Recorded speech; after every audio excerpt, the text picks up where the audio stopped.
तो देखिए 11 राज्यों की 93 सीटों पर लगातार मतदान हो रहा है। अभी भी कुछ समय है, अभी भी आपके पास समय है और सीधा आपको छत्तीसगढ़ लिए चलेंगे, जहां पर हमारे साथ स्टेट एडिटर आदित्य नामदेव जुड़े हुए हैं। उनके साथ डिप्टी सीएम विजय शर्मा भी हैं। Over to you Aditya ji. बिल्कुल, देखिए अभी तक जो मतदान का प्रतिशत आ रहा है छत्तीसगढ़ के लिहाज से मैं बेहतर ही कहूंगा। 60% के आसपास का मतदान प्रतिशत ओवरऑल, किसी जगह थोड़ा कम है, थोड़ा ज्यादा है, लेकिन आ रहा है। विजय शर्मा जी मेरे साथ हैं, डिप्टी सीएम भी हैं, गृह मंत्रालय भी उनके पास है, तकनीकी शिक्षा भी उनके पास है।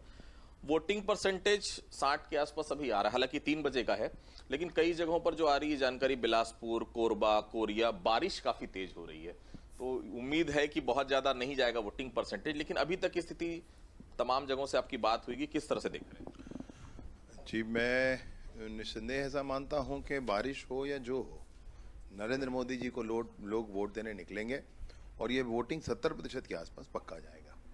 मैं 7 लोकसभा के बारे में डिस्कशन करना चाहूंगा, खासतौर से शुरुआत में सरगुजा से ही करूंगा। चिंतामणि महाराज वर्सेस शशि सिंह, कोरबा ज्योत्सना महंत वर्सेस सरोज पांडे, ये दोनों सीटें बहुत महत्वपूर्ण है। कांग्रेस का कहना है कि उन्होंने एक युवा कैंडिडेट को दिया है और ये कहना है कि बाहर से बुलाकर आपने सरोज पांडे जी को कोरबा बैठाया।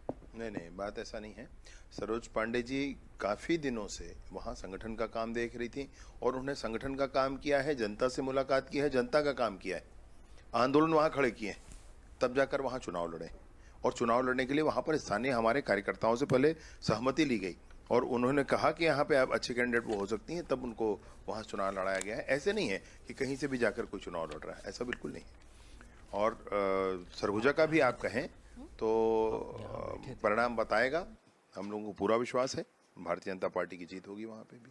किन किन सीटों पर फाइट मान रहे थे विजय जी? क्योंकि जांजगीर थोड़ा सा फाइट की बात आ रही थी, इसके अलावा बात कर रहे थे राजनांदगांव, चूंकि अब तो राजनांदगांव में चुनाव हो चुका है, आज मैं उसका डिस्कशन नहीं करूंगा, वहां फाइट की बात वहां भी आ रही थी। इसके अलावा अगर और अगल बगल हम बात करें, बिलासपुर में तो चलिए कोई बात नहीं, बाहर से कैंडिडेट कांग्रेस ने भी लाया है, बाकी आसपास रायपुर में कहीं कोई फाइट की स्थिति मुझे भी नहीं दिखी, लेकिन फिर भी 2-3 सीटें आप मान रहे हैं जिसमें फाइट की स्थिति थी। मैं देखिए, चुनाव है, फाइट तो हर जगह होता है, लेकिन हमको हमारे कार्यकर्ताओं पर, हमारी अपनी मेहनत पर, हमारी अपनी रणनीति पर, रणनीति अर्थात कितने गांव तक, कितने लोगों तक हम पहुंच रहे हैं, हाथ जोड़कर उनसे प्रार्थना कर रहे हैं कि माननीय नरेंद्र मोदी जी के इन कार्यों को ध्यान रखिए, माननीय विष्णुदेव साय जी के इन कार्यों को ध्यान रखिए और कमल के निशान पर आशीर्वाद दीजिए। ये बहुत अच्छे ढंग से भाजपा ने किया है, भाजपा के कार्यकर्ताओं ने किया है और इसलिए मैं निस्संदेह ऐसा मानता हूँ कि फाइट तो हर जगह होती है, उसमें कोई इशू नहीं होता है, परंतु भाजपा के कार्यकर्ताओं की ताकत पर 11 की 11 सीटें भाजपा जीतेगी। आज टीएस सिंहदेव जी का एक बयान आया, उनका कहना है कि 8 सीटों में हमारी स्थिति बहुत अच्छी है। हम तो 11 सीट में हमारी स्थिति अच्छी है ऐसा कहते हैं और अब देख लेना चाहिए, थोड़ा संयम रख लेना चाहिए। आज तो मतदान हो ही गया, अब जो कुछ भी है वो ईवीएम में बंद है, निकल कर सामने आएगा। अपने अपने प्रयास पर सबको विश्वास होता है, हमको हमारे कार्यकर्ताओं के प्रयास पर भी विश्वास है। एक आखिरी सवाल, राधिका खेड़ा का प्रकरण इन दिनों काफी सुर्खियां बटोर रहा है। आज भारतीय जनता पार्टी में राधिका खेड़ा ने प्रवेश भी कर लिया दिल्ली में। भूपेश बघेल ये कह रहे हैं आपकी स्क्रिप्ट थी, आपकी स्क्रिप्ट के हिसाब से पूरा नाटक प्ले हो रहा था, पूरा प्ले आपके हिसाब से हो रहा था, सब कुछ आपके हिसाब से हुआ। आज उन्होंने बीजेपी प्रवेश भी कर लिया।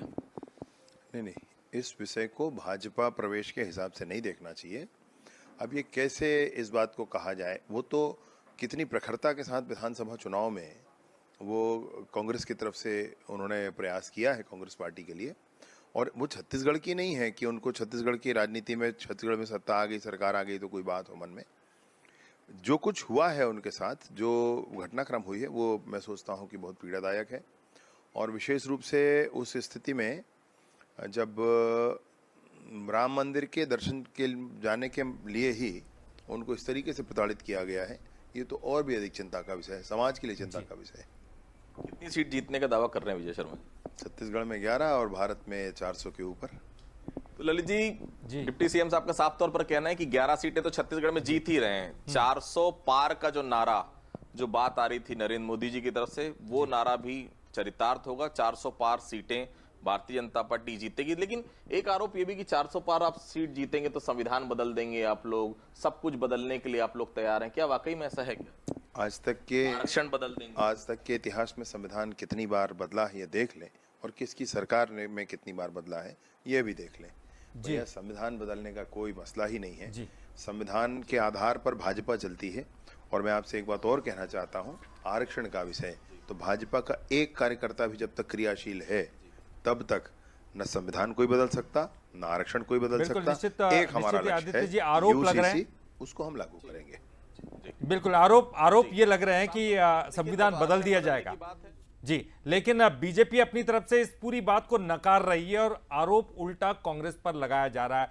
और बहुत बहुत शुक्रिया आदित्य जी इस एक्सक्लूसिव इंटरव्यू के लिए।